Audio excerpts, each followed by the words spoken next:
ñuy xeexee nga gis kaaw. parce que ñaari pied droite la dañuy jàkkaarloo ñoom ñaar. dañuy jàkkaarloo. waaw.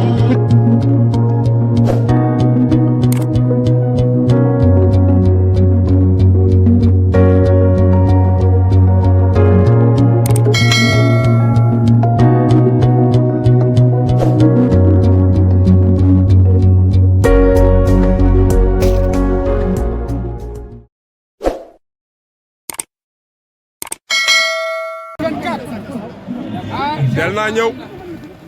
loolu bëgg naa ko ndeysaan mi ngi noonu bagage yi ngeen di gis noonu jëm mi ngi arrivé Boy Diop numéro 2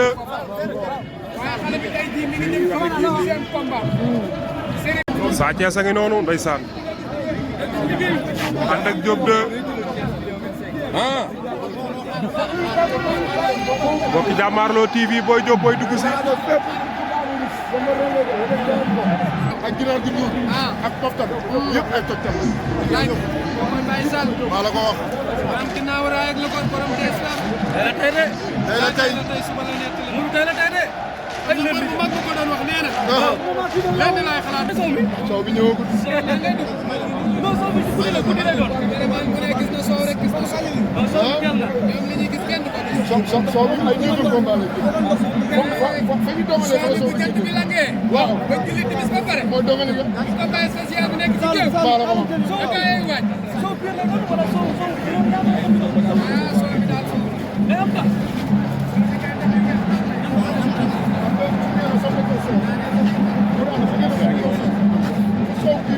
Sa Thiès a ngi noonu ndeysaan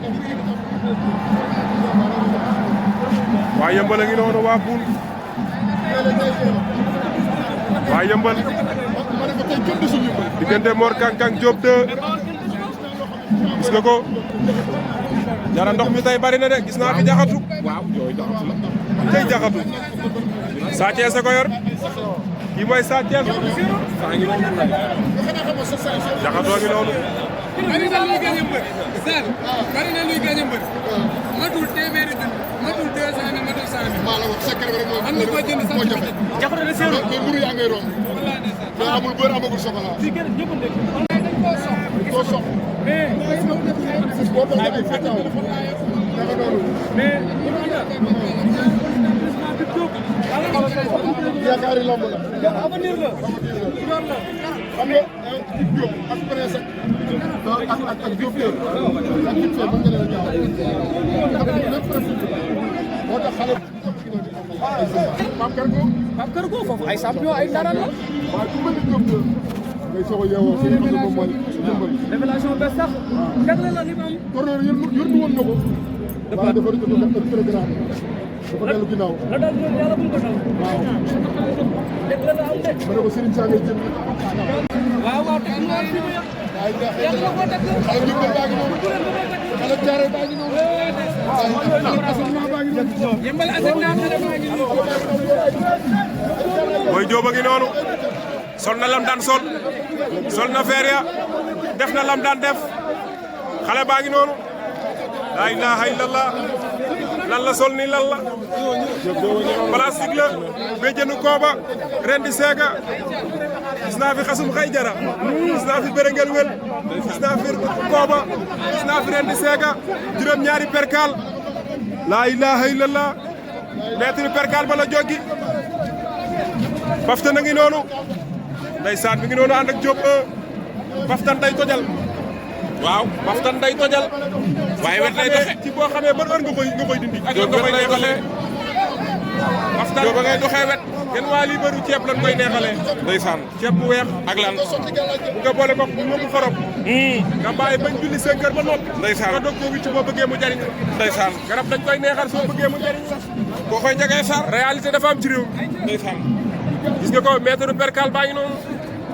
Ama Dia côté uuf na rakam waaye Diop 1 Diop 2 ñoom Sa Thiès attention Yëmbal attention Yëmbal attention Yëmbal gis nga lépp ci tegtal la bis bee ko laaj digganteem ak Mor Kang Kang di yomb ndeysaan attention mais champion sol na feer ya su ko rombee rek day dox.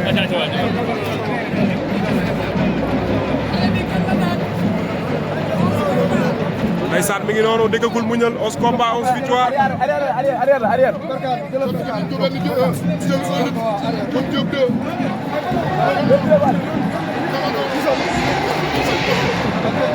ginnaaw la duggee.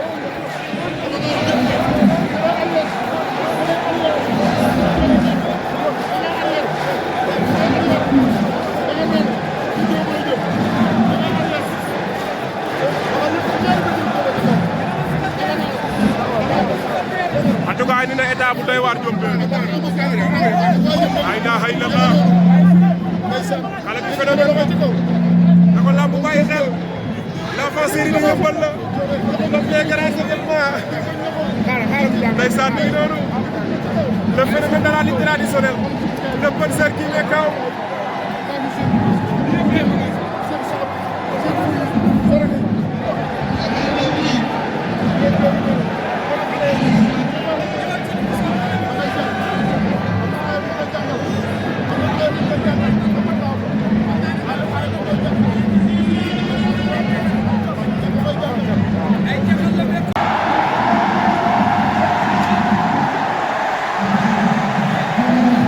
xuufa yaay noonu wala saraxi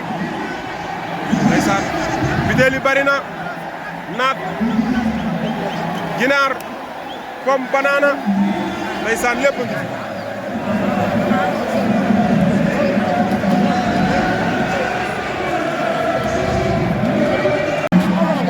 une deux gauche droite esquisse mais ñëwagum de gisaguñ si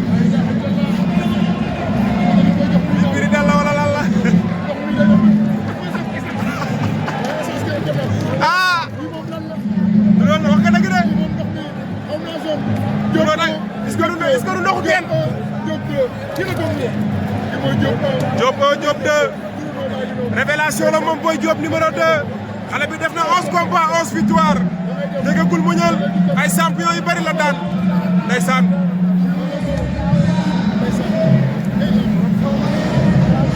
borom soo maa ngi noonu sëñ Mor a ngi noonu am na lu mu koy dee ndeysaan bataille mystique ba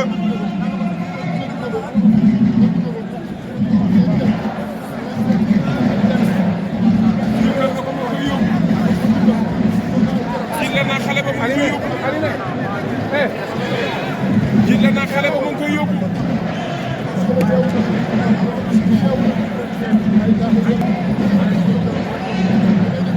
da ngay dem ci biir géew gan ñoom ñaar lay xaar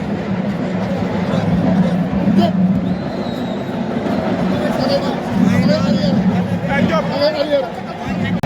yaaw a ngi noonu di dugg si yaaw Ablaye Wade a ngi noonu